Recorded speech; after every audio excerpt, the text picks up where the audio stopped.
Okay, so my name is Kesha Rogers, and you're here with the LaRouche Movement Schiller Institute event. And our speaker today is going to be Dan Leach. You're here with the theme and discussion of our meeting entitled Classical Poetry, What is it and why is it important? Before I introduce Dan, I would like to start off with a couple of words here and to situate the moment we're in. All the world's a stage, and all men and women merely players. They have their exits and their entrances. And one man in his time plays many parts, his acts being 7 ages. Shakespeare teaches us that we have a very important role as human beings in the progress of mankind. Each one of you in this room today has to see themselves as acting on the stage of history. In order to do that, you have to understand the nature of human progress being embodied in the greatest forms of classical artistic art, drama, composition, and the understanding of the nature of human beings being that of the most creative beings and creatures on the planet that is not likened to any animal on the planet. When you're thinking about the moment that we find ourselves in right now, in the context of facing the greatest tragedy and turmoil facing mankind, being pushed to the brink of thermonuclear war by the destructive policies that have been set into motion by the current leadership in the White House and the drive toward degeneracy in our culture for the past 50 years since the death of President Kennedy. It is important for us to understand that we're here today because not to just gripe about political mishaps and who we want to choose as candidates for a presidential election. But how is leadership qualified? What makes people qualified? How will you be qualified to lead the nation?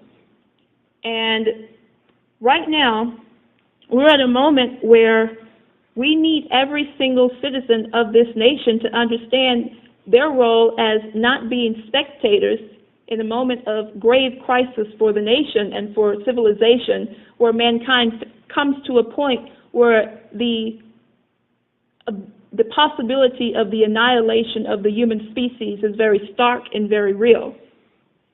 And we're looking at the fact that you have leadership who are expressing the cowardice that Shakespeare so wrote about in his plays on Hamlet. You're looking at a society which doesn't understand the meaning of what it is to be human and why it is that our actions today are going to be determined by how many people we can get to understand that unless you break from what is accepted as popular opinion, what is accepted as that which your friends and society are going to tell you is appropriate, and doing what is right based on truth, and knowing truth based on a understanding of what processes, how processes in history are shaped, then we are going to be a failed society if we don't learn that very quickly. And that's why Dan is here today to talk about the meaning of classical poetry, not as some academic side issue, but as what is absolutely needed right now at this moment in time to free mankind from the brink of this threat of annihilation. Now, we work, Dan and I, with economist Lyndon LaRouche and his wife, who founded the Schiller Institute, and they have been international figures in the fight for stopping this drive toward thermonuclear war, acting to prevent the current trend of geopolitics and what has been the driver of the conflicts that we've seen unleashed throughout the entire planet, be it in Syria with the continuous escalation toward war and the calling for the overthrow of leader Assad in Syria, in Libya, and Benghazi, where we saw the tragic events happen in Benghazi, which have yet to be solved, or the truth has yet to come out about what actually happened there. In Ukraine, all of these things are not just hot spots, but are indicative of an intentional drive of the United States under the current leadership toward the provocation of continuous war and directed particularly at Russia and China. Now, I want to bring people's attention to the fact that we are on a national full-launched mobilization by the LaRouche Schiller Institute and the LaRouche political movement. We have initiated a call to action. Many people in this room probably received this in the course of meeting us on the streets. We have people who are out on the streets across the country right now at the UN Assembly, and they're organizing at the UN in New York. They're organizing in California. Many people actually may know that yesterday marked the anniversary, 2 days ago on August 6th, of a very important occasion in the history of the United States, which was the anniversary or the commemoration of the bombs dropped over Hiroshima and Nagasaki. And this act of unhuman treason by President Truman at the time, people have to look at that and look at what that brought about for where we are today.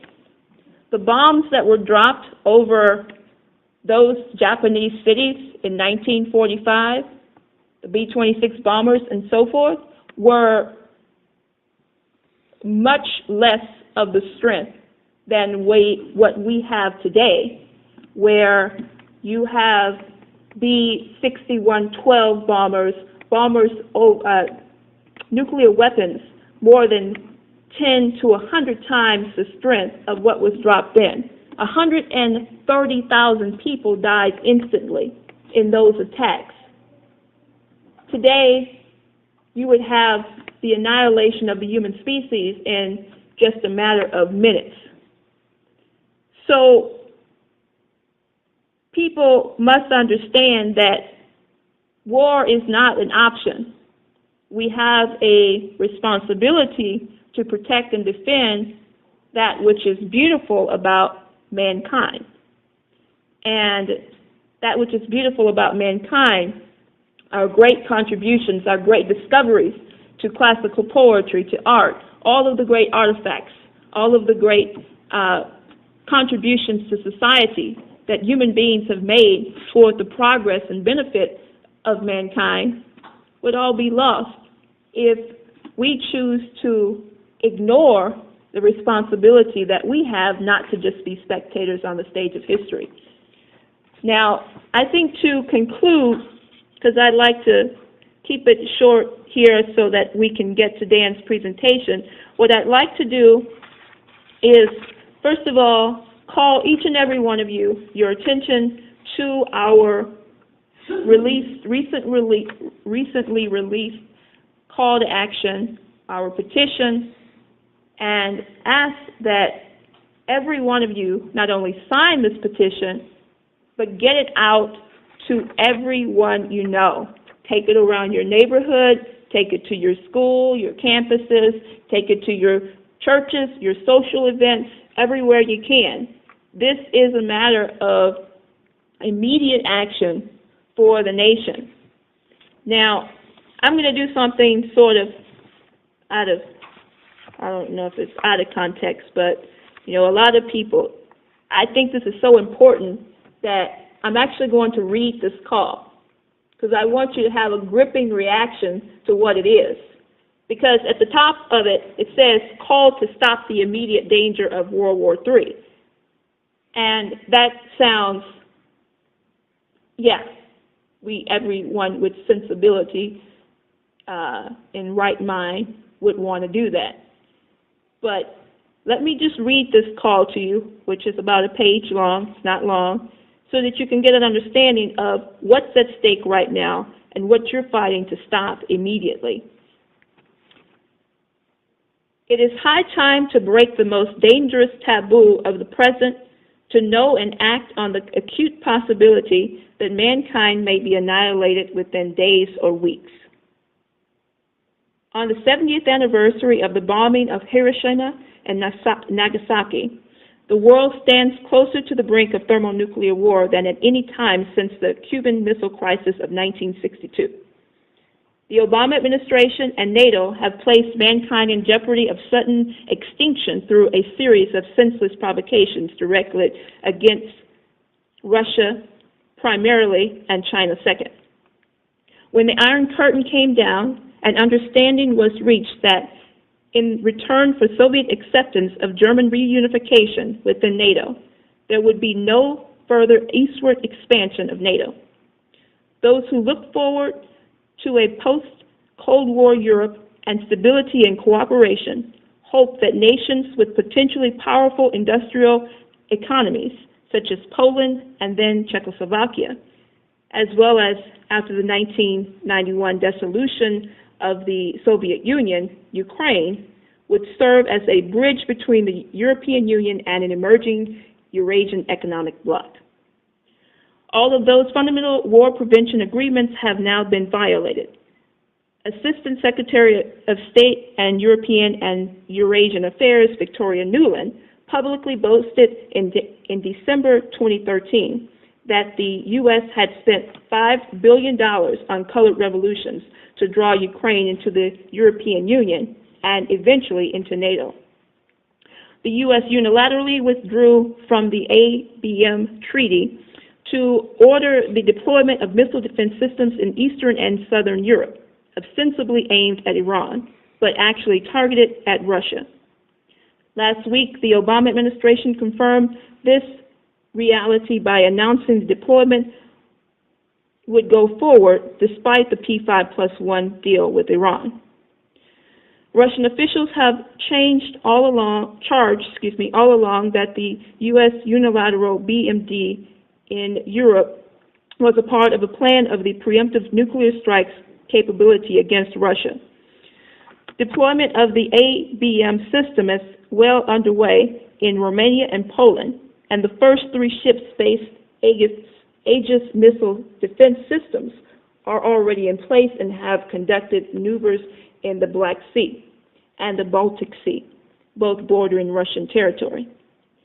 Now, reports have surfaced that the upcoming Trident Juncture 15 NATO exercises will include rehearsals of use of the nuclear weapons against Russia.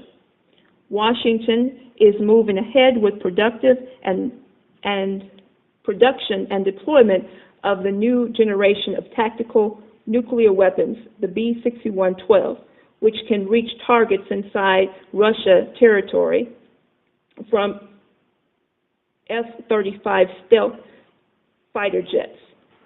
An estimated 500 of the B-6112 nuclear bombs are to be produced, with current plans calling for about 200 of them to be deployed on continental Europe.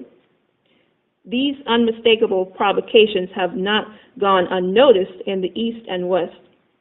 Since the onset of the Ukraine coup in November 2013, Russia has gone through major upgrading of its entire thermonuclear strategic force. Russian defense officials have publicly warned that they have developed an undefeatable nuclear second strike. To demonstrate this, Russian strategic bombers and Marines have engaged in exercises in international waters near NATO territories. During the duration of the months of August, there is a grave danger of provocations against Russia by President Obama, who could use the occasion of the congressional recess to launch a war. A wide range of influential figures has already voiced these concerns, including retired Russian and American flag officers.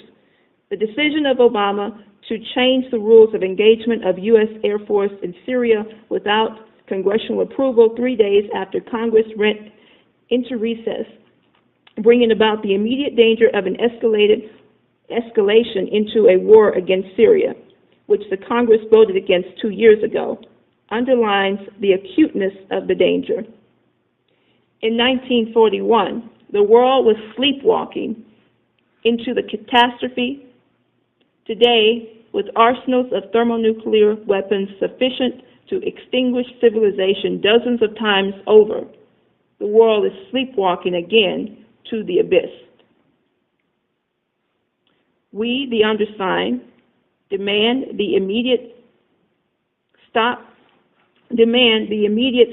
of the confrontation against Russia and China and a return to political solutions of all conflicts. So this is a very important call, very important for people to take a copy, reread this, understand it, get it out, because we're at a moment right now where the ability to save civilization is in our hands, and we have to actually act with the clear understanding, without panic, without fear, but with the understanding of why it is so important that we act with decisiveness and get our politicians to do the same, to put down their political ambitions, as LaRouche is calling on Hillary Clinton to do so, that Obama can be brought down and can be stopped. This drive toward geopolitical warfare must be stopped. She must come out, as LaRouche has challenged her, and tell the truth now on what happened in Benghazi, that the lies that were perpetrated in Benghazi have to be stopped, have to be brought to justice, and that we now have to make sure that people are not thinking about what's happening in the nation right now and what's happening in the world from the standpoint of political elections, but from the standpoint of what it is that we have to do to act immediately before the 2016 elections. So you can find these copies of these petitions in the back there and further information about this. And I would just like to again introduce our speaker, Dan Leach, who is going to present to us on the question of classical poetry. What is it and why it matters? Thank you, Kesha.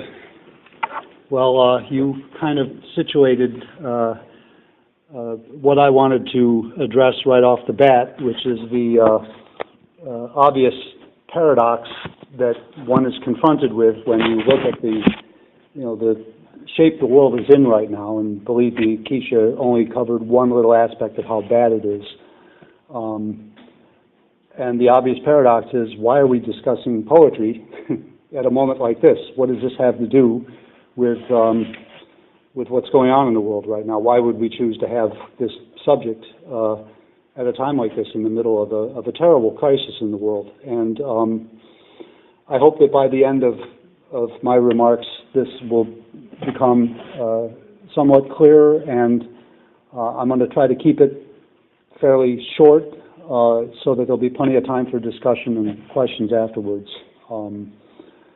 And if anyone is interested, what I'm going to present today is sort of an abridged version of an article I wrote almost 20 years ago, which you can get online on the Schiller Institute website, which deals with these some of the same material in a much more expanded way. But I want to just give a little bit of a window into what for many people might be a whole other world that you haven't really explored before.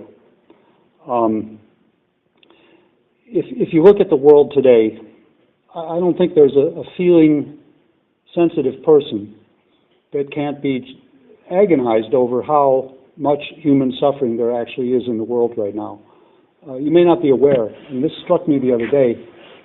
I read that there are 50 million refugees in the world right now from the wars in North Africa, in the Middle East alone, all of which have been caused by our government, toppling governments, launching civil wars like you see in Somalia and you see in Yemen, and the chaos in Libya and Syria.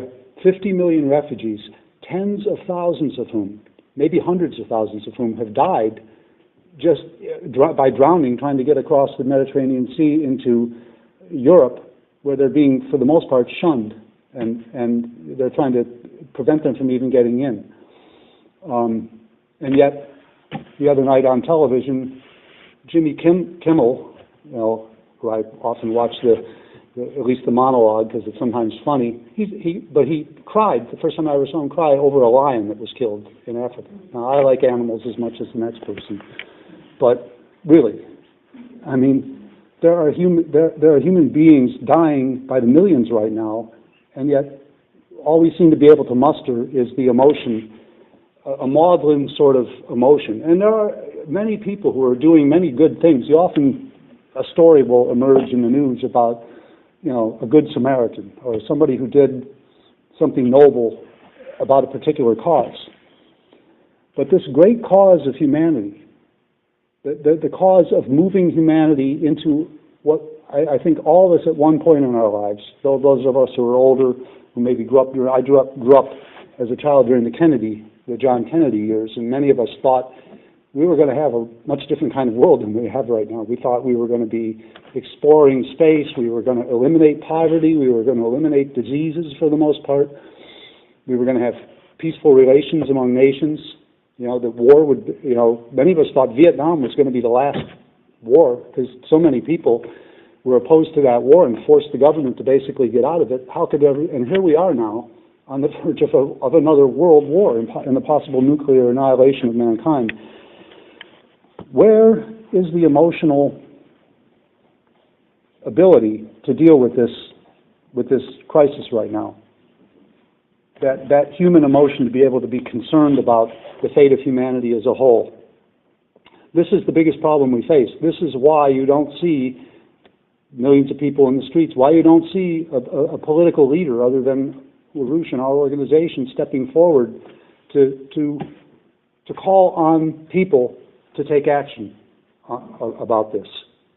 And I know everybody's wondering, why isn't there someone who is doing that right now? Where is the Kennedy? Where is the Roosevelt? Where is the Gandhi or whatever? This issue was, this is the result, I won't go into the details of it, but this is a result of a decline in our culture, which LaRouche correctly places about the turn of the last century, around the year 1900. It was a turn in the wrong direction in culture in all areas, in the arts, in music, in poetry. You can see it if you just read poetry before 1900 and afterwards, for example, the music, the science. And this is something that, again, I won't go into the politics of it so much. It was very much deliberately induced by the oligarchy that we're fighting today, this British oligarchy and their financial appendage that promoted this change in culture, because they wanted a culture that would induce people to be passive slaves, which is what people have become.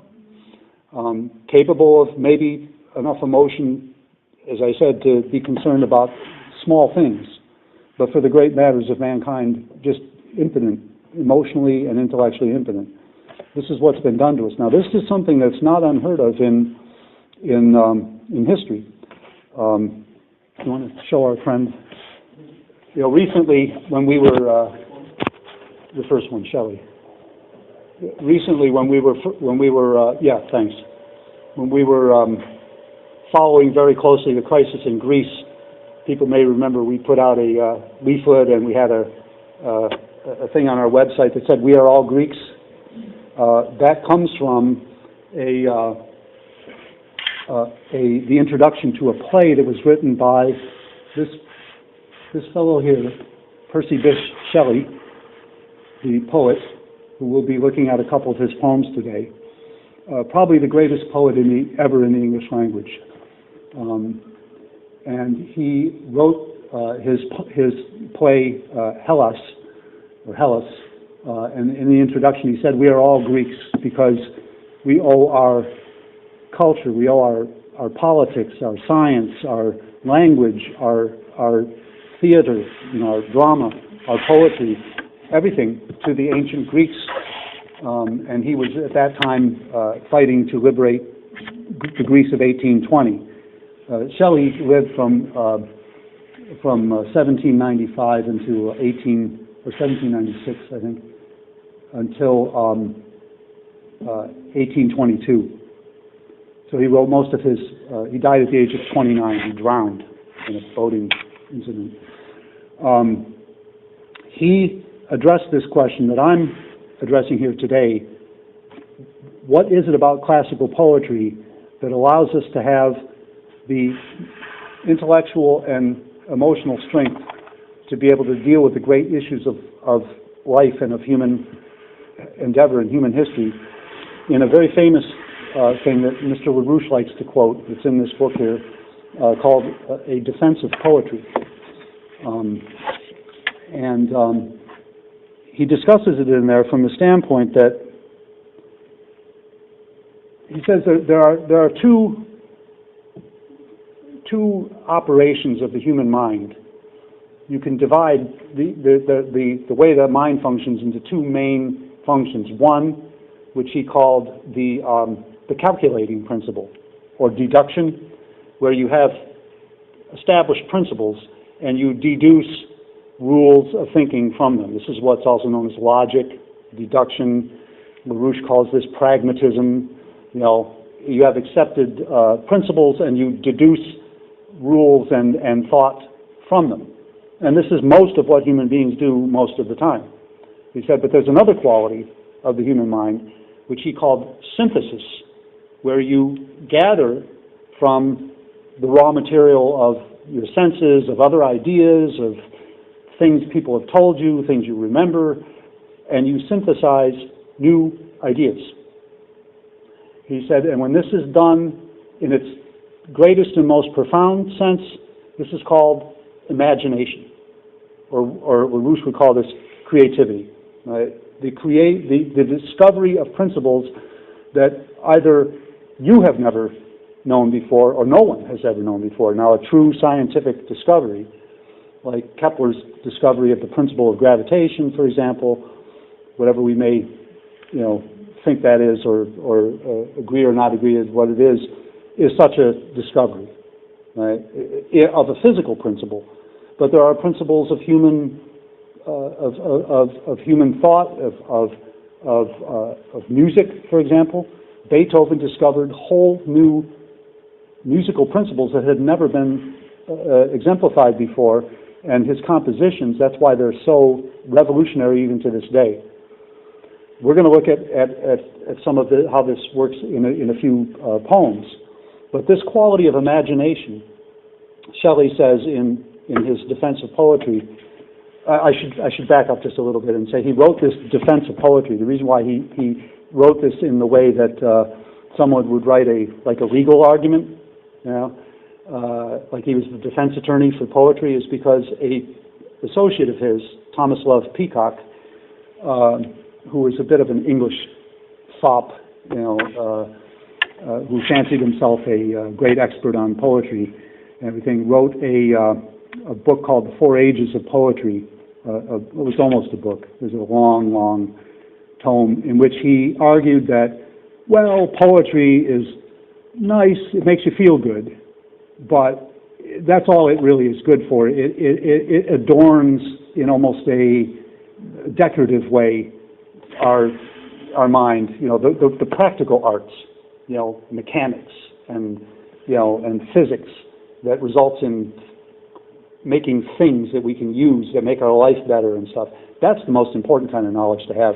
Poetry just kind of, it's like the spice on the food or something. And Shelley says, no. The poetry addresses, because it addresses directly the creative capacity in every human being, which every human being is born with. This is what makes us human. It addresses the most important thing, because where do discoveries come from in physics? Where do great political movements come from? It comes from the imagination of someone who imagined something that no one thought about before, a state of being of mankind. When, he says this is the essence of the words of Jesus. This is the essence of great military leaders who led armies and nations to a victory, is that they imagined a better state of mankind. And this is what is the essence of music. It's the essence of discovery in science. It's imagination. And poetry, he said, in this sense, all great creative thinkers are poets. And you will find in their words and in their deeds something beautiful, like a poem, right, that is unmistakable. He said, for example, when you read the Psalms of David, when you read the words of Jesus, when you read Socrates, he said Plato was a poet, the greatest poet ever in the realm of philosophy. You can't read it without being moved by the beauty of the thoughts, right? And he said this is what is the essence of poetry. So, therefore, he said there is nothing more important than poetry. It's not mere adornment, because you can. He goes through a very interesting and I think, very valid description of the history of the last 2,000 years, and shows that at every point in which mankind made an advance forward, like he said, even during the medieval period, right, it was chivalric, the poetry of chivalry that awakened the Europe that was sunk in the dark ages of barbarism and warfare to a more refined and noble sense of what being a human being is through the poetry of love, right? The chivalric love. He said the Renaissance and the poetry of Dante took the ancient world and created a new language that then infused all the languages of Europe with new life. In fact, Chaucer, who's generally regarded as the first great English poet in the English language, went to Italy and studied the work of Dante and Petrarch and brought the forms of Italian poetry to England and infused the beauty of these forms into English, and it led to a fluorescence of English that gave us Shakespeare about 100 years later or 200 years later. So Shelley goes through and shows that all great renaissances, what we would call today renaissances, and great fluorescences in human culture have been attended by a great outcropping of poetry, or people who exhibited the poetic, this poetic character, maybe in science, or I mean, you can't read, for example, someone like Kepler without being very greatly impressed by the poetry of his words. He's enthused. He is enthused about the beauty of God's creation, and it comes across in his words, and the ability of the human mind to, because it's of the same substance as that of God, to be able to discover the principles underlying what we see in the universe. And so, with that said, that's just a little bit of an introduction into the way that Shelley posed this problem in his defense of poetry. And if you want to, it's about 20 pages, 15, 20 pages long. If you want to read something really inspiring sometime, I highly recommend it. It's called A Defense of Poetry by Percy Shelley. Now, what I'd like to do is go through a few poems which I think exemplify the principle that we're talking about here.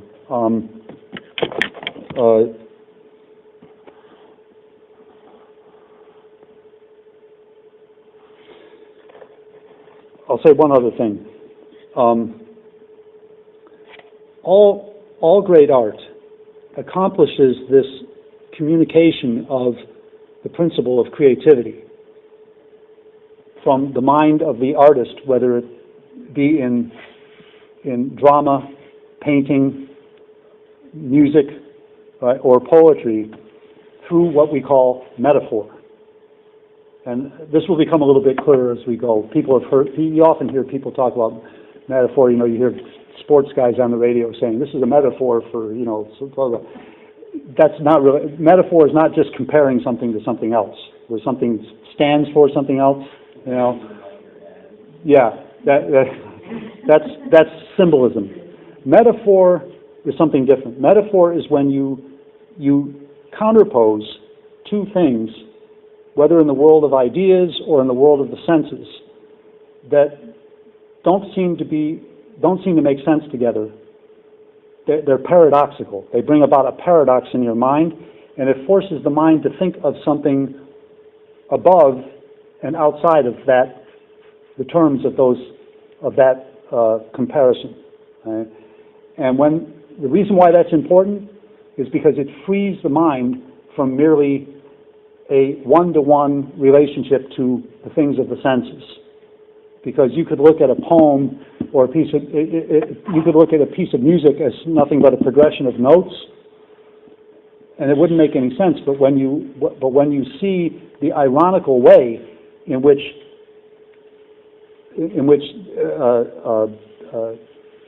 intervals in music are played against each other, it forces the mind to think of an idea above the terms of that thing. This will become a little bit clearer when we look at some of these poems. Metaphor, whether it's in music or poetry or any kind of art, frees the mind from the senses and allows it to see that we actually partake in something spiritual, which is the birthright and the identity of all human beings.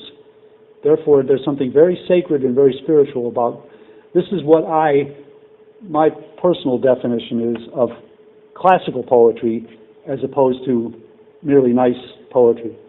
Because I'm not saying that anything that isn't classical poetry isn't poetry, but great classical poetry and only great classical poetry does what you will see today in these poems. Which doesn't mean you shouldn't write a poem about something goofy or just domestic, nice, and something that just strikes you. I don't know, a meal you just had, or who hasn't read E. Cummings, in just spring when the world is puddle wonderful, and mud luscious, and he just plays with words, and it so fits what he's talking about, but it doesn't do, I don't think, what great classical poetry does. So let's get to the first. Show Keats first. Actually, I'm gonna use one poem by John Keats first, and then we'll go to the Shelley poems. Keats was the friend and contemporary of Shelley.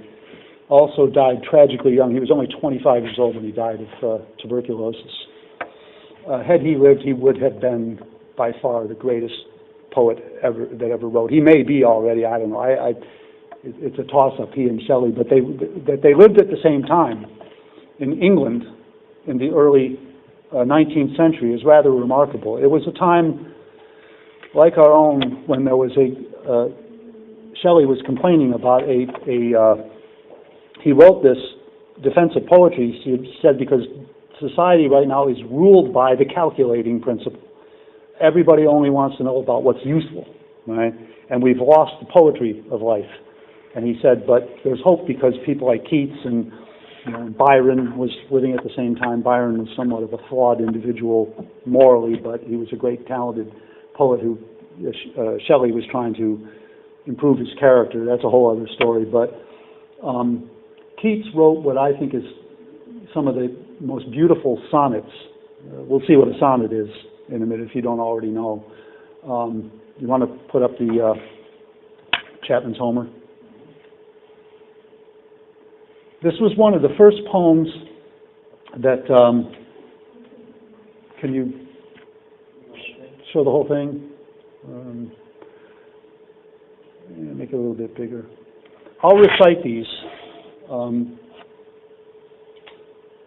I used to know all of these by heart. This one I still do. I used to know the Shelley ones by heart, but I don't anymore. It's been too many years.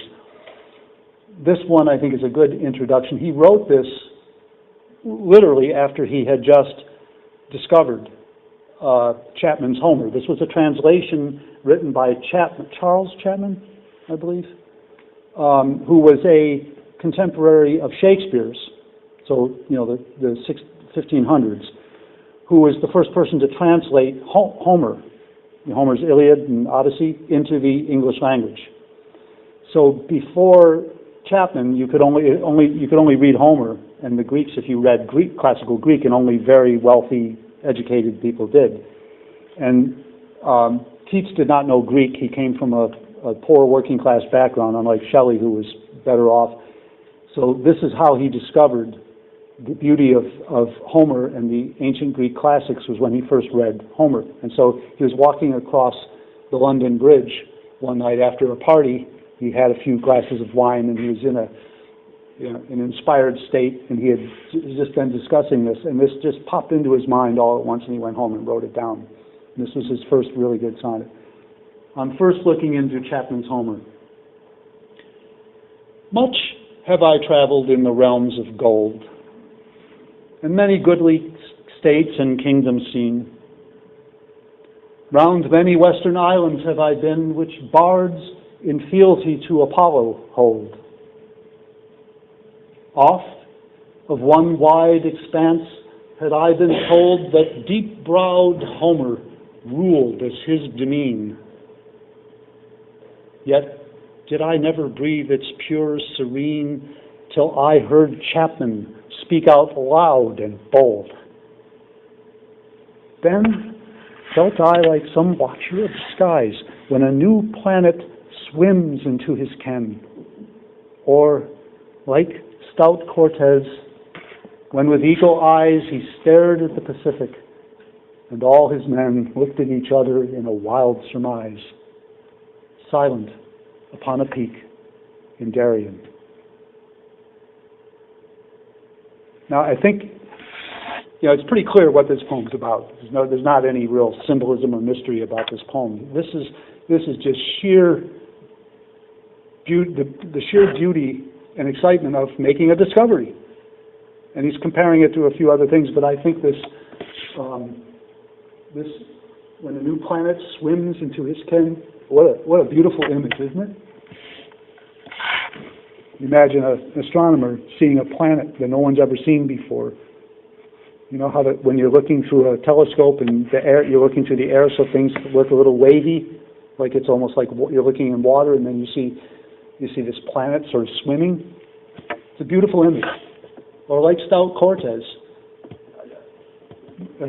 It's kind of ironic. I've always liked this because Cortez didn't discover the Pacific Ocean. It was Balboa. But you know why he didn't use Balboa? I'm convinced it was not because he didn't know Balboa discovered it, because it's too many syllables. It wouldn't fit in with the... He likes Cortez better. This, by the way, this is a beautifully written, what's known as there are two types of sonnets. There's a Shakespearean sonnet, which has a certain rhyme scheme, and then this is called a Petrarchan or a Italian style sonnet. This is like the sonnets that Petrarch and Dante wrote, and they're particularly nice, but difficult to do in English. See, in Italian, everything rhymes. Everything is There's only 5 sounds you can make at the end of a word in Italian, you know. A, I, E, O, U. That's it. Or, you know, a consonant. English has gazillions of rhymes, so it's hard to find, you know, there's so many words with so many different kinds of sounds. Ted and I were talking about this the other day. Yeah, it's highly inflected. Yeah, it's very inflected. So it's hard to do without sounding artificial in English, and I think he pulls it off beautifully here. Look at the rhyme scheme. It's very. A sonnet has 14 lines, and it can either have the Shakespearean sonnet has a couplet at the end. The last two lines rhyme, and it's got A B A B. You know, the rhyme scheme is A B A B, C D C D, E F E F, and then G G at the end. You have a couplet at the end. This Italian sonnet is different. It's got gold, scene, beam, in between, right? Then hold. A, B, B, A. And then it does it again. A, mean, serene, hold. So your first 8 lines are all a unit, right? And he perfectly weds it to the idea he's talking about. The first 8 lines is sort of the thing he's talking about before he does anything with it, right? Much have I traveled, I've been all over the world, in my mind, many goodly states and kingdoms seen. I think he's talking about traveling in the mind because he never went any place other than England. Round many western islands have I been, which bards in fealty to Apollo hold. Talking about the Greek classical world. So I've been all over this in my mind. You know, I've studied this, I've studied that, I've seen, you know, all these things that the ancient Greek bards are poets, in fealty to Apollo, who's the god of poetry, right? So I've been all over the poetic universe of the classics with my mind, right? But then he ends these two first, they're called quatrains, the first 8 lines, with a very definitive statement that did I never breathe its pure serene till I heard Chapman speak out loud and bold. In other words, I've been all over the world with my mind, but never really, there was something missing that I never really got until I heard Chapman. To this guy, I read this translation, and this just blew me away. That's what he's saying. Boom. Now, you could stop the poem right there. You know, it'd be an interesting idea. That it's just an idea. But then what he does is he says, "Then felt I like some watcher of the skies." He's saying, this is like making a great scientific discovery when a new planet swims into his ken. Or like stout Cortez when with eagle eyes he stares at the Pacific. Right? So those are metaphors. He's comparing a scientific discovery with a discovery in the world of art, and then a discovery of new physical territory on the earth. He's saying it's like that too. Now they're not really like that, because those are things in the senses, and he's talking about the intellect. So this is a kind of a paradox in your mind, right? What's he referring to then? See, this is what metaphor does. It doesn't make sense from the standpoint of the world of senses, because they're different. You know, Cortez or Balboa went with a bunch of soldiers and they discovered an ocean. So how's that like reading Homer? Or how's that like looking through a telescope? As physical events, they're not really the same. But he's saying they're of the same substance, because it's creative discovery. It's discovery. That's the subject he's talking. That's what he wants. But you can't, if you just wrote a couple of declarative sentences that said, hey, you know what? Creative discovery is really cool because it makes you feel really excited because you discovered something new. Well, it might look good in a tweet, or something, but it's not a poem. he's doing this through metaphor. Demean, like domain. Oh, it's an old... Yeah, it's an old English, it's an archaic English word for domain. Same thing. Ruled, it says demean, right? And Darien is in the... Darien's in Panama. Yeah, that's right. It's a part of Panama where there's mountains and you can look out and see the Pacific Ocean. That's where Balboa was. Anyway, when he stared at the Pacific, and then this is what I like. But so you get this image of this great discoverer. He's with eagle eyes. He's looking, and he knows he's discovered something utterly new that no European anyway ever saw before. And all his men looked at each other with a wild surmise. They don't really understand what's going on. He alone has made the discovery. See, this is he's referring here to the creative discovery is made in the mind of a sovereign individual, and for that moment they're alone out there on the edge of creation, doing something no human being ever did before. Looked at each other with a wild surmise. What's going on? All these guys are looking at each other and saying, what's going on? But Cortez is looking out, with eagle eyes. What an image. Silent on the freaking Darien. With awe. Awe. Yeah. So you get a real sense of awe with this poem. That's why I've always liked it. Not hard, but do you see, you have a little bit of an idea what I mean by a metaphor? No? That's what we're talking about. Okay, so let's go to now this is a poem in which the whole thing is a metaphor. It contains metaphors. No, not that. To Sophia. I'm sorry. Here we go, yeah. This is, I copied this into my, yeah, that's better. Okay. Yeah, just the first page first, and then we'll go to the second page. This was written to after he had met a young lady, teenager really, named Sophia at a party.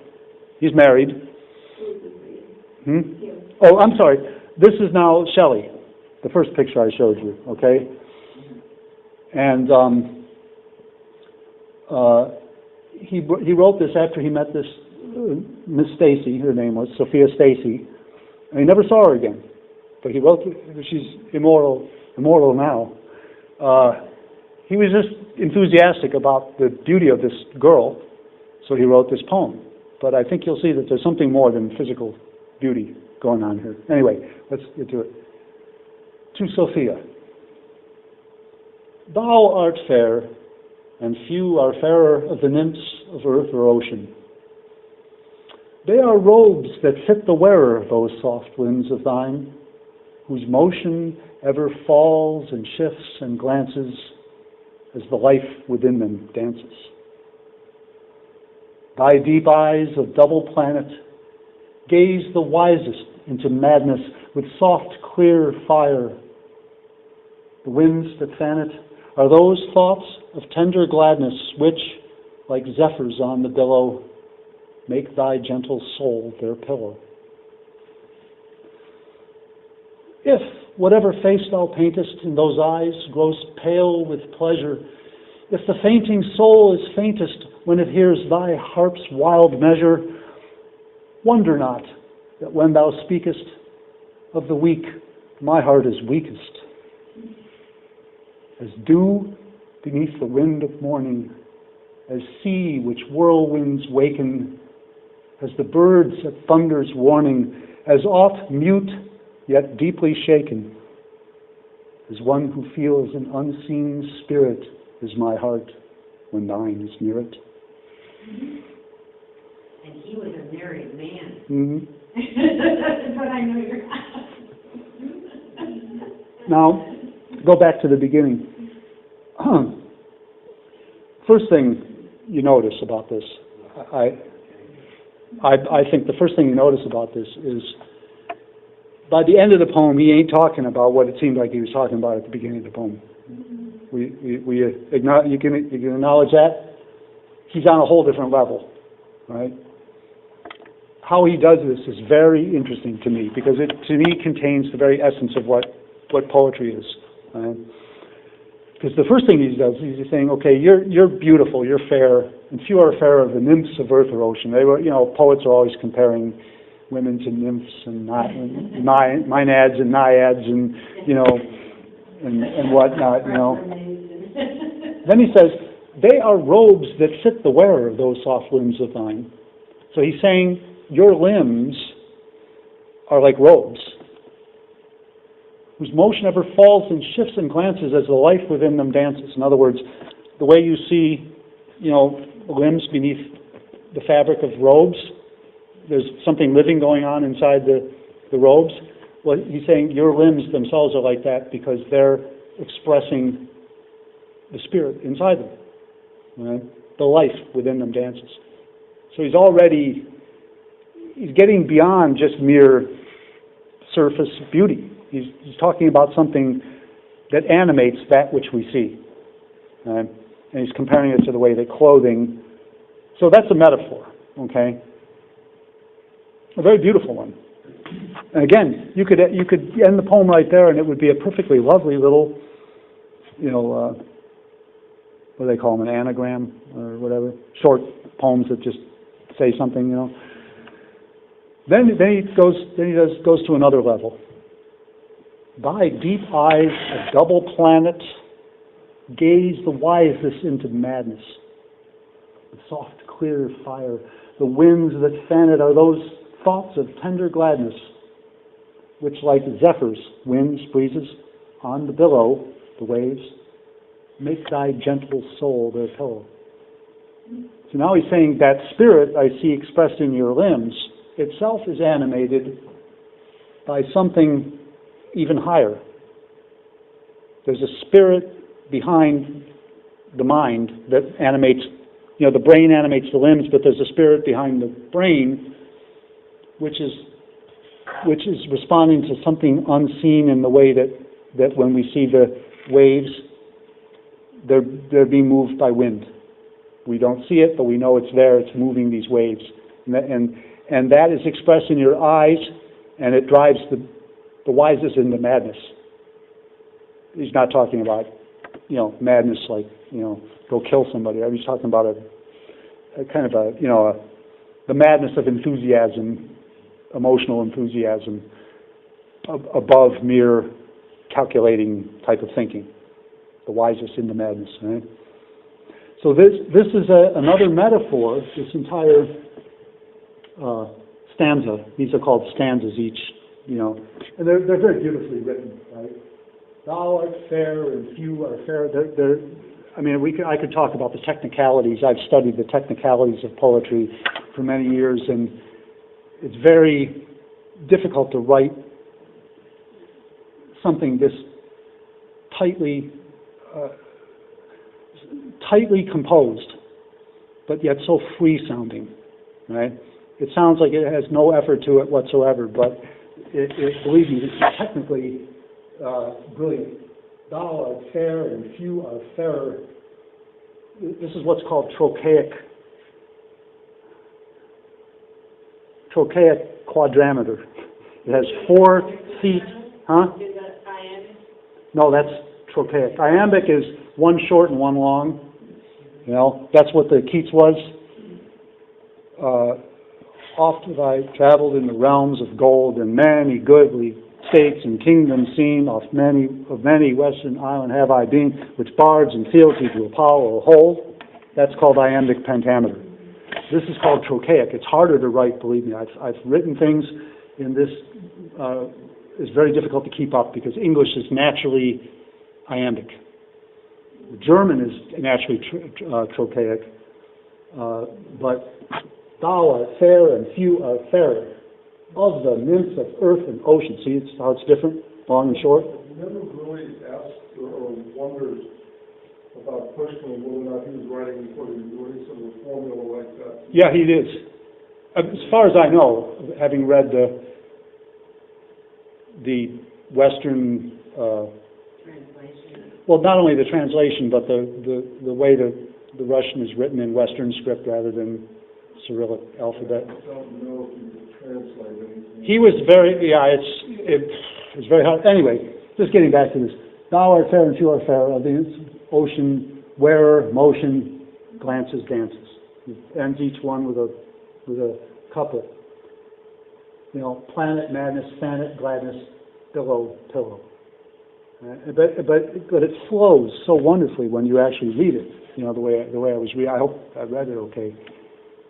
Because you don't read poetry. You know, thy deep eyes a double planet, gaze the wisest into madness. I mean, that would be rap. That would be hip hop for rap. You know, no, you say, thy deep eyes a double planet, gaze the wisest into madness. With soft, clear fire, the winds that fan it. So you're basically hanging the freedom of the ideas on the form, which acts like like a support for the freedom of the ideas. It's the old freedom and necessity paradox. Okay, so let's go to number 3. So you get that he's presented you with two metaphors, one higher than the one before it. Okay, now he goes another level higher. If whatever face thou paintest in those eyes grows pale with pleasure, if the fainting soul is faintest when it hears thy harp's wild measure, wonder not that when thou speakest of the weak, my heart is weakest. So he's saying, that, you have to understand that when you express this inner beauty, it has a pleasurable effect on people that makes them almost faint with pleasure. Right? And when you speak and express it in an even more beautiful form, or when you play your harp, or the beauty of your words, it makes the soul almost faint. But wonder not that when thou speakest of the weak, of all the other people that you do this to, I'm the most affected. Right? Of the weak, my heart is weakest. Why? Because he's the most sensitive to this. And he's calling on you to be as sensitive to spiritual beauty. And then he does something which is very similar to what they call a music stretto, where you take the themes that have been developed during a musical piece and you reiterate them in succession in abbreviated form, sort of reminds you and sums up everything that went on before. Because what he does is he reflects in the last stanza here the development in the ideas, that movement from higher to higher idea in the first 3 stanzas in each of these statements he's making. As the dew beneath the wind of morning, right? As the sea which whirlwinds waken, it reminds you of what he said before about the billows and the pillow and all that, and the wind. As the birds at thunder's warning, right? Being moved by something we don't, you ever seen birds and animals already starting to respond to something that a storm that's going to happen before you even realized it? You say, why are the birds all starting to fly all of a sudden? And then all of a sudden, and the storm happens. They are like the heralds and the harbingers of this thing. So he's comparing it to that. As the birds at thunder's warning, as oft mute, as everything mute yet deeply shaken, silent but deeply shaken and moved. As one who feels an unseen spirit is my heart when none is near it. So, he's making you aware at the end of this poem of all of the development of the ideas which have moved you from the physical to the spiritual. And I think it's a beautiful example. And he didn't just invent this. This is what Petrarch and Dante did. This is what they call the poetry of sacred love. Right? And there may have been a particular person who provoked it. But what Shelley's in love with was not, Sophia Stacey. It's this spiritual beauty that human beings have.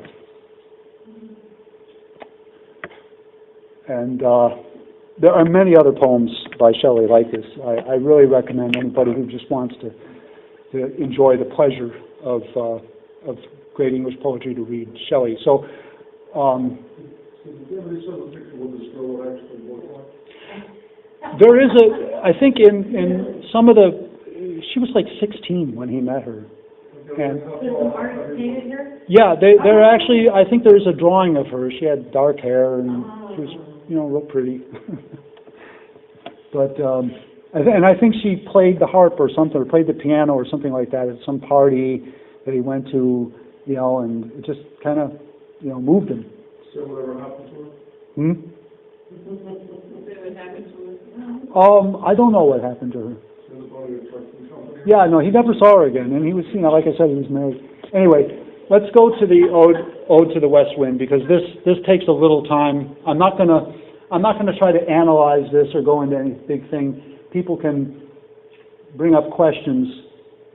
I'm just going to recite it and ask you to apply what we've already discussed, and the main idea of what we've discussed about how metaphor works and how you move through a series of metaphors to a higher metaphorical idea, which you should have an inkling of from those two poems, and then think of how he's doing this, because this is the highest. If To Sophia was a bagatelle by Beethoven, this is the Ninth Symphony. This is one of the greatest poems in the English language. And I don't think, even though much of it is, anyway, it operates on a level that is not logical, or susceptible to explain, but it has an impact on you. Now, I used to know this by heart. I don't anymore, so I'm going to have to read it. Ode to the West Wind. O wild west wind, thou breath of autumn's being, thou from whose unseen presence the leaves dead are driven like ghosts from an enchanter fleeing. Yellow and black and pale and hectic red, pestilence-stricken multitudes, O thou who chariotest to their dark wintry bed the winged seeds, where they lie cold and low, each like a corpse within its grave, until thine azure sister of the spring shall blow her clarion o'er the dreaming earth and fill driving sweet buds like flocks to feed in air with living hues and odors plain and hill. Wild spirit, which art moving everywhere, destroyer and preserver, hear, oh hear. Thou, on whose stream, mid the steep sky's commotion, loose clouds like earth's decaying leaves are shed, shook from the tangled boughs of heaven and ocean, angels of rain and lightning, there are spread on the blue surface of thine airy surge, like the bright hair uplifted from the head of some fierce Maenad, even from the dim verge of the horizon to the zenith's height, the locks of the approaching storm. Thou dirge of the dying year, to which this closing night will be the dome of a vast sepulchre, vaulted with all thy congregated might of vapors, from whose solid atmosphere black rain and fire and hail will burst. Oh, hear!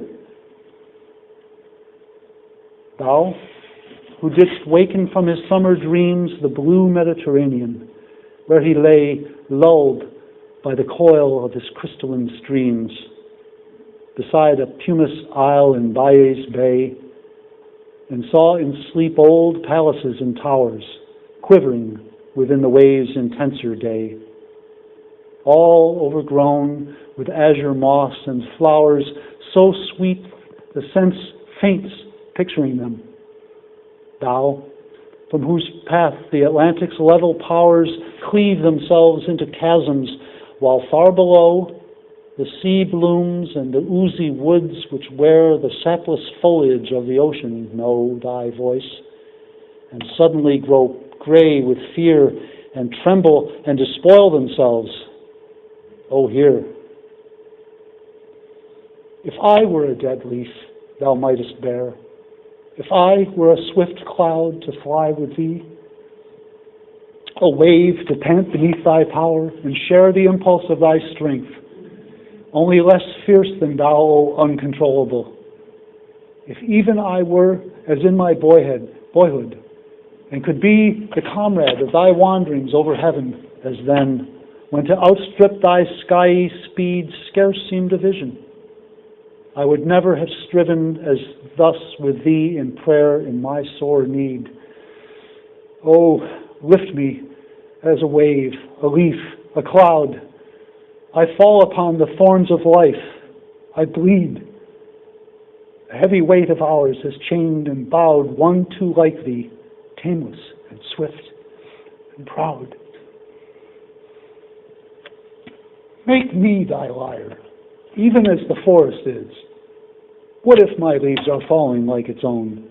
The tumult of thy mighty harmonies will take from both a deep autumnal tone, sweet though in sadness. Be thou, spirit fierce, my spirit. Be thou me, impetuous one. Drive my dead thoughts over the universe like withered leaves to quicken a new birth. And by the incantation of this verse, scatter as from unextinguished hearth ashes and sparks my words among mankind. Be through my lips to unawakened earth the trumpet of a prophecy. O wind, if winter comes, can spring be far behind?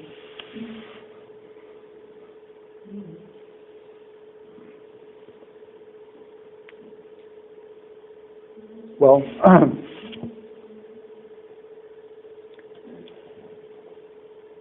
now you could write a declarative sentence that expresses what he does in the last stanza of that, and say something about immortality and, spreading your thoughts to be awakened later on by other people after you're gone, and it doing some good for humankind.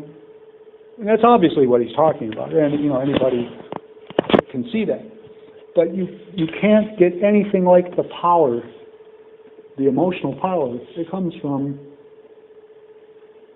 what if my leaves are falling like its own? What if I am aging and I'm going to die, right? Like the trees, right? The tumult of thy mighty harmonies, his spirit he's been addressing, will take from both a deep autumnal tone, sweet though in sadness. Now, what he's done in those lines there is he's referred back to the beginning of the poem when he was talking about the leaves, being scattered around like the west wind, by some necromancer, some wizard. And when you first encounter it at the beginning of the poem, it's kind of dark and depressing at the beginning of the poem. Go back to the beginning. Thou from whose unseen presence the leaves dead are driven like ghosts from an enchanter fleeing. It's dark and a little bit sad.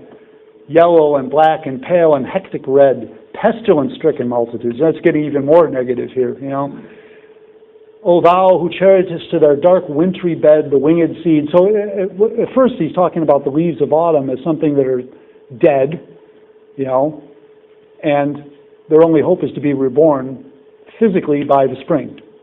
Now there's something beautiful. Again, this could serve as a poem, this first stanza, perfectly well and be a very nice poem. He's talking about death and rebirth.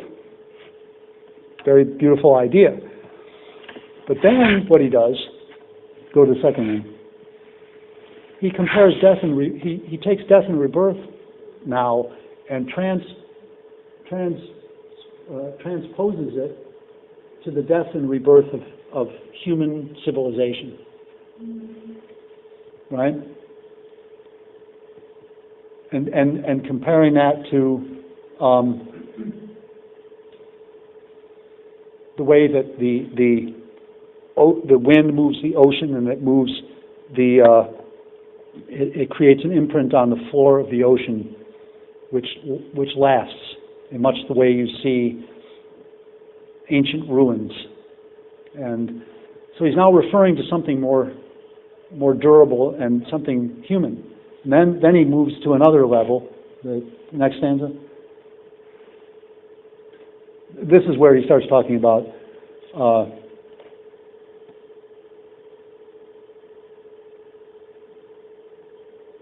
old palaces and towers quivering within the waves' intenser day.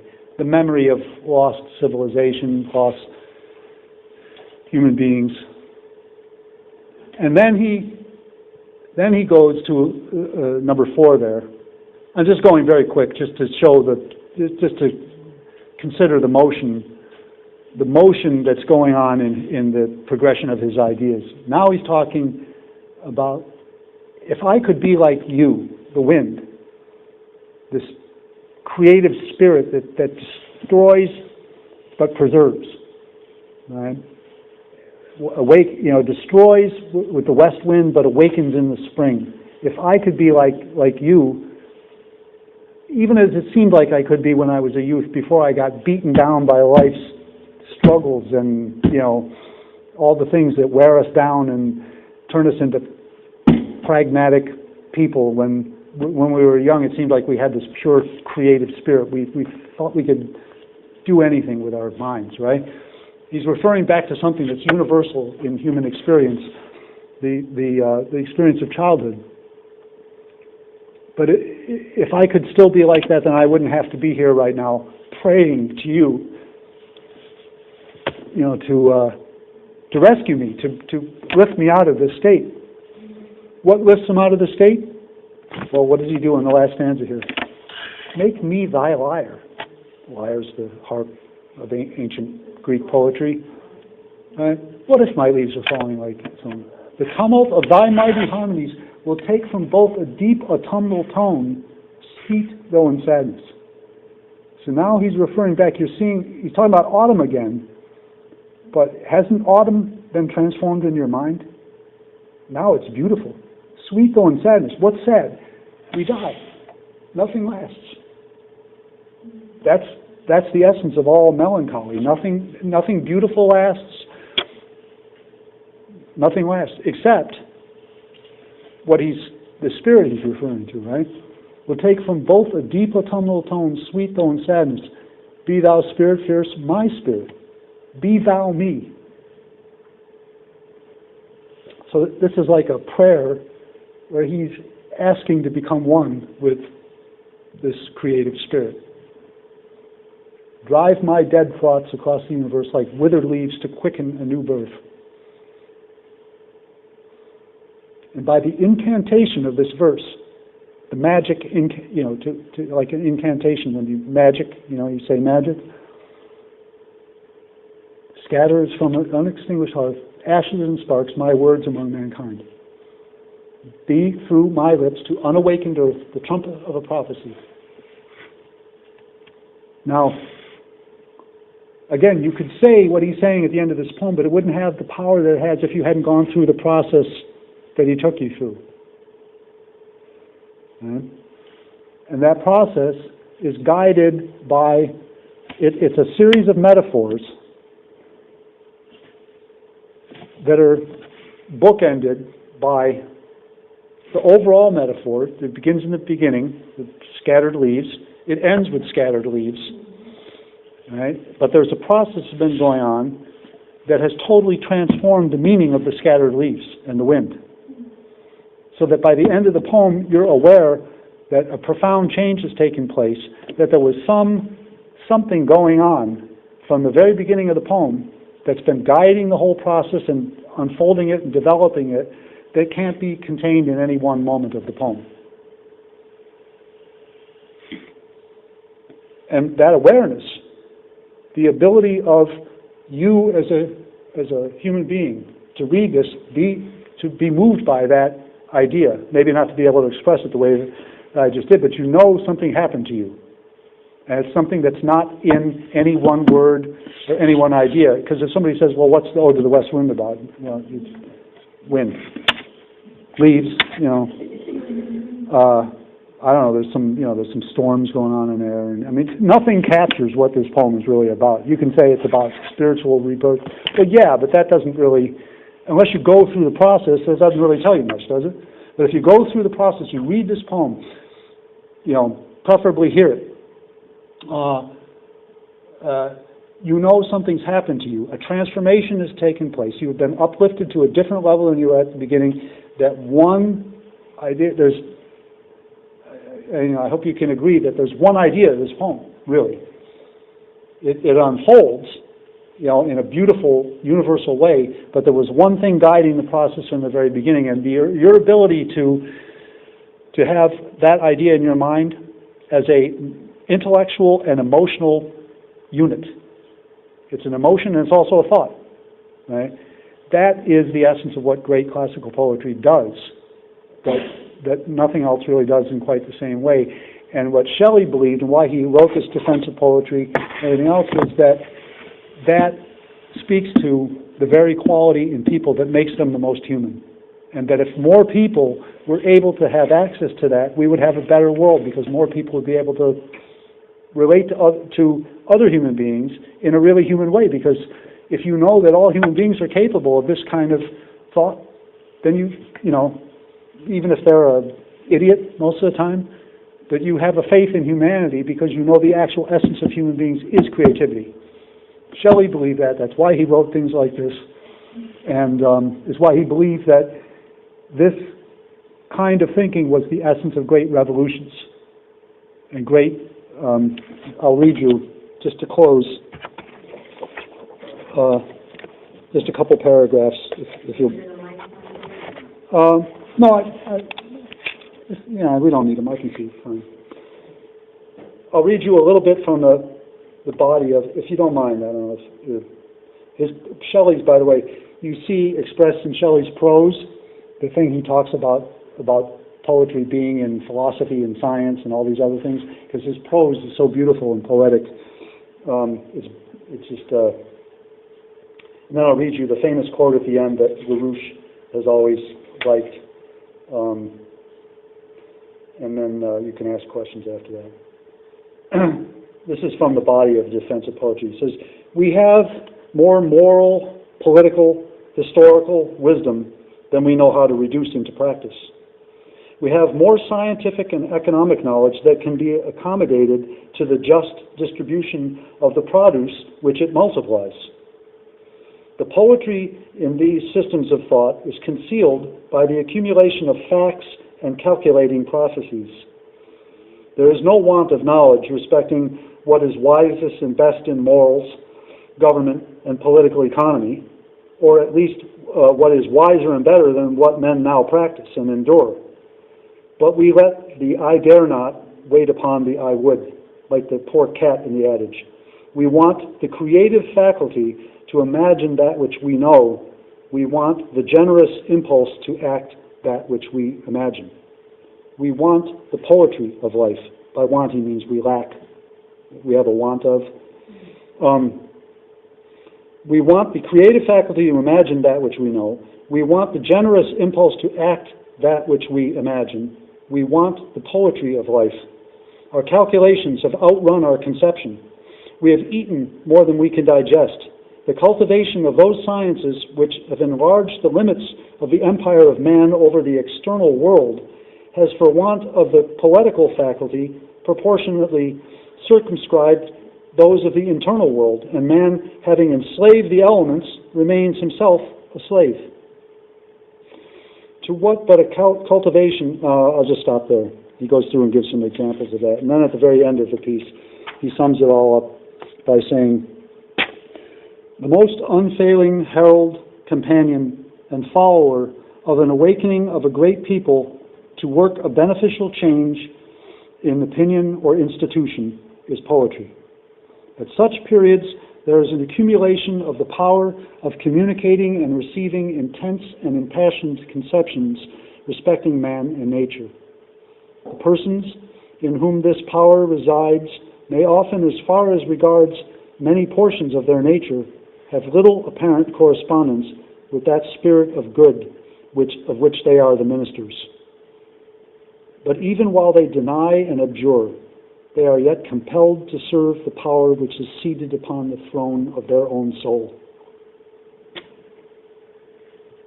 So he's saying this spirit can move people without them even being fully aware that they're being fully conscious of what it is. Right? It's something very sacred. It's something that poets practice in the highest degree, but it's something everyone can partake in, and it's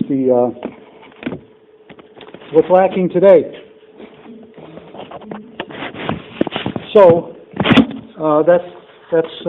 that's what I got. That's a little introduction to Shelley and Keats. What's been written around 1820 or something? That was 1820. Ode to the West Wind. Well, the Defense of Poetry, about 1820.